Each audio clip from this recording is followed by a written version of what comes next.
Құранды оқуды үйрену керек.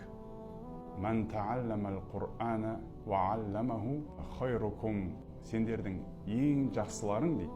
Ең жақсыларын қарасаңшы. Мұсылмандардың арасында көп қой адамдар. Президенттерден бастап, соңғы халықтың ішіндегі әр адамға дейін барлығы әр түрлі өзінің деңгейлері бар. Соны айтып отыр, солардың арасындағы ең жақсысы болғың келсе дейді, Құранды үйрен дейді. Үйреніп алғаннан кейін басқаға үйрет дейді. Екі топ бар екен да.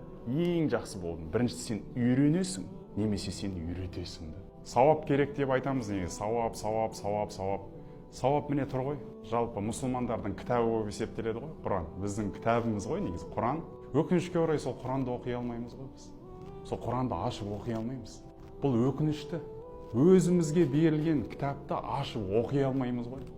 Мұсылман адам Құранды ашып оқи алмау деген бұл деген ақылға, мүлдем логикаға сәйкес емес қой. Өйткені ол оған берілген кітап қой.